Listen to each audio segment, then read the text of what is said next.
నాగబంధం movie review release కు ముందు ఈ సినిమాకి చాలా హైప్ ఉంది. ఆ హైప్ కి బిగ్గెస్ట్ రీజన్ ఏంటంటే నో స్టార్ హీరో, కానీ ఆల్మోస్ట్ 110 కోట్ల బడ్జెట్ తో తీశారు. అందరూ విజువల్స్ గురించి, స్కేల్ గురించి మాట్లాడుకున్నారు. మరి సినిమా ఎక్స్పెక్టేషన్స్ ని రీచ్ అయిందా లేదా విజువల్స్ మాత్రమే ఉన్నాయా అన్నది ఈ రివ్యూలో డిస్కస్ చేద్దాం. స్టోరీ సింపుల్ గా చెప్పాలంటే విలన్ అబ్దలి ఒక పవర్ఫుల్ ట్రెజర్ కోసం వెతుకుతుంటాడు. ఆ ట్రెజర్ అన్లాక్ చేయాలంటే బ్రహ్మ కమలం అండ్ ఒక సేక్రెడ్ బుక్ కావాలి. ఇవి రెండు కలిస్తేనే నాగబంధం అనే మిస్టికల్ డోర్ ఓపెన్ అవుతాయి. ఈ మిషన్ ఆపడానికి రుద్ర ఎంట్రీ ఇస్తాడు. ఫైనల్ గా ట్రెజర్ ఎవరికి దొరికింది, హీరో విలన్ ఎలా ఆపాడు అనేది థియేటర్ లో చూడాలి. ఈ సినిమాలో పాజిటివ్ పాయింట్స్ మాట్లాడుకుంటే ఫస్ట్ థింగ్ చెప్పాలంటే ప్రొడక్షన్ వాల్యూస్ చాలా రిచ్ గా ఉన్నాయి. స్క్రీన్ మీద ఆల్మోస్ట్ ఎవ్రీ ఫ్రేమ్ లో బడ్జెట్ కనిపిస్తుంది. Set designs, temple sequences, action sequences అన్ని గ్రాండ్ గా ఉన్నాయి. హీరో విరాట్ కర్ణ సిన్సియర్ ఎఫర్ట్ పెట్టాడు. డ్యూయల్ రోల్ లో డీసెంట్ పర్ఫార్మెన్స్ ఇచ్చాడు. యాక్షన్ సీన్స్ లో బాగా పర్ఫార్మెన్స్ చేశాడు. విలన్ రిషబ్ మాత్రం హైలైట్. స్క్రీన్ ప్రెజెన్స్ స్ట్రాంగ్ గా ఉంది.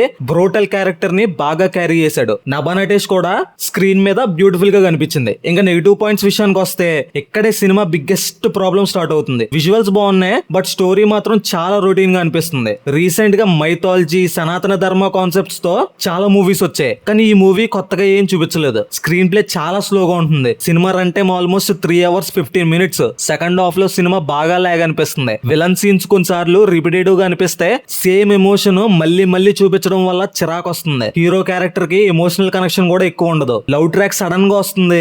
సాంగ్ ప్లేస్మెంట్ కూడా అంతగా వర్కౌట్ అవ్వలేదు. CGI కొన్ని ప్లేసెస్ లో కన్విన్సింగ్ గా అనిపించలేదు. బడ్జెట్ ఎక్కువ స్పెండ్ చేశారు, కానీ రైటింగ్ మీద ఇంకా ఫోకస్ పెట్టుంటే రిజల్ట్ ఇంకా బాగుండేది. సినిమాటోగ్రఫీ చాలా బాగుంది. Production design and art department excellent work చేశారు. బ్యాక్గ్రౌండ్ స్కోర్ కూడా పర్లేదు. సాంగ్స్ లో నమోరే మాత్రం బాగా కనెక్ట్ అవుతుంది. ఎడిటింగ్ మాత్రం ఇంకా షార్ప్ గా ఉండాల్సింది. రన్ టైం తగ్గించుంటే బాగుండేది. ఓవరాల్ గా చెప్పాలంటే ఈ సినిమా 3 hours 15 minutes టార్చర్ భయ్యా. ఈ సినిమాకి నేను ఇచ్చే రేటింగ్ 5/2. ఈ రివ్యూ నచ్చితే లైక్ కొట్టండి. సినిమా అప్డేట్స్ అండ్ రివ్యూస్ కోసం మన ఛానల్ ని సబ్స్క్రైబ్ చేసుకోవడం మాత్రం మర్చిపోకండి.